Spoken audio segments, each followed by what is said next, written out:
இசை நிகழ்ச்சியில் தடுப்புகளை தாண்டி வந்து ரசிகர்கள் அட்டகாசத்தில் ஈடுபட்டதால் விரக்தியடைந்த பிரபல பாடகர் கைலாஷ் கேர் விலங்குகளைப் போல ரசிகர்கள் நடந்து கொள்வதாக மேடையிலேயே தனது விரக்தியை வெளிப்படுத்தியுள்ளார்.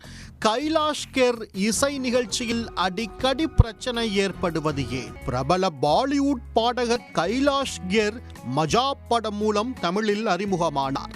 இவர் மெர்சல் படத்தில் வரும் ஆளப்போரான் தமிழன் பாடலை பாடி தமிழ் ரசிகர்களிடம் மிகவும் பிரபலமானார். வெயில் படத்தில் வரும் வெயிலோடு விளையாடி, அபியும் நானும் படத்தில் வரும் ஒரே ஒரு ஊரிலே, சின்னம்மா கல்யாணம் பாடல்களையும் கைலாஷ் கேர் பாடியுள்ளார். பீமா, தாம் தூம், திண்டுக்கல் சாரதி, குசேலன், பொய் சொல்ல போறோம், அருந்ததி, தில்லாலங்கடி, உன் சமையலறையில் என ஏராளமான தமிழ் படங்களில் பாடல்களை பாடியுள்ளார். பாகுபலி, சைக்கோ, சுல்தான் என கைலாஷ் கேர் தமிழ் படங்களில் தொடர்ந்து பாடல்களை பாடிக்கொண்டிருக்கிறார். ஹிந்தி, தமிழ் மட்டுமல்லாமல் தெலுங்கு, கன்னடம், மலையாளம், போஜ்புரி, மராத்தி, குஜராத்தி, பெங்காலி, ஒடியா என மாநில மொழிகள் அனைத்திலும் கைலாஷ் கேர் பாடல்களை பாடி பெரும் ரசிகர் பட்டாளத்தை வைத்துள்ளார்.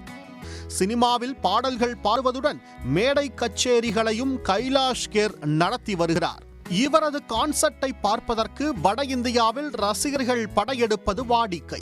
அந்த வகையில் முன்னாள் பிரதமர் வாஜ்பாய் பிறந்த நாளை முன்னிட்டு நேற்று மத்திய பிரதேச மாநிலம் குவாலியரில் கைலாஷ் கேர் இசை நிகழ்ச்சிக்கு ஏற்பாடு செய்யப்பட்டிருந்தது.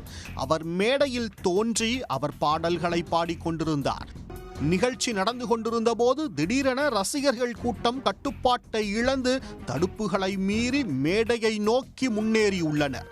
போலீசார் மற்றும் பாதுகாவலர்கள் அவர்களை தடுக்க முயன்றனர். ஆனால் உற்சாக மனநிலையில் இருந்த கட்டுக்கடங்காத ரசிகர்கள் கூட்டம் மேடையை நோக்கி முன்னேறியது.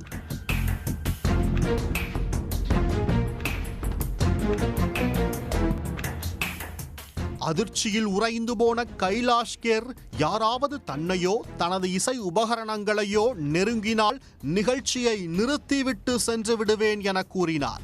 விலங்குகளைப் போல நடந்து கொள்ளாதீர்கள் என ரசிகர்களை பார்த்து கடிந்து கொண்டார். கூட்டத்தை கட்டுப்படுத்துமாறு உயர் காவல் அதிகாரிகளுக்கு மேடையில் இருந்த கைலாஷ் கேர் கோரிக்கை விடுத்தார். ஆனால் போதுமான போலீசார் பாதுகாப்புக்கு இல்லாததால் நிகழ்ச்சியை பாதியிலேயே நிறுத்திவிட்டு கைலாஷ் கேர் தனது குழுவினருடன் புறப்பட்டு சென்றார். அதே மேடையில் உள்துறை அமைச்சர் அமித்ஷா காலையில் நிகழ்ச்சியில் பங்கேற்ற போது பலத்த பாதுகாப்பு ஏற்பாடுகள் இருந்ததாகவும், அதே இடத்தில் மாலையில் நடந்த நிகழ்ச்சிக்கு காவல்துறையினர் பாதுகாப்பு வழங்குவதில் போதிய கவனம் செலுத்தவில்லை என கைலாஷ் கேர் பாடல்களை ரசிக்க வந்த ரசிகர்கள் பலர் புலம்பிச் சென்றனர். கைலாஷ் கேர் நிகழ்வில் பாதுகாப்பு மீறல் மற்றும் கலவரம் ஏற்படுவது இது முதல் முறையல்ல.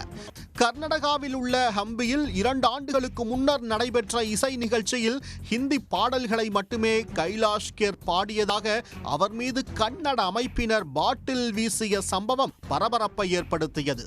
பெல்லாரி மாவட்டத்தில் உள்ள ஹம்பியில் விஜயநகர பேரரசின் பாரம்பரியத்தை போற்றும் வகையில் மாநில அரசின் சார்பில் நடத்தப்பட்ட ஹம்பி உற்சவ் நிகழ்ச்சியில்தான் பிரச்சனை ஏற்பட்டது.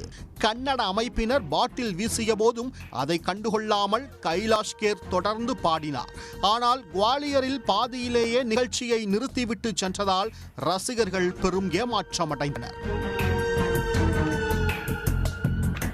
உடனுக்குடன் செய்திகளை தெரிந்து கொள்ள சன் நியூஸ் பெல் ஐகானை கிளிக் பண்ணுங்க.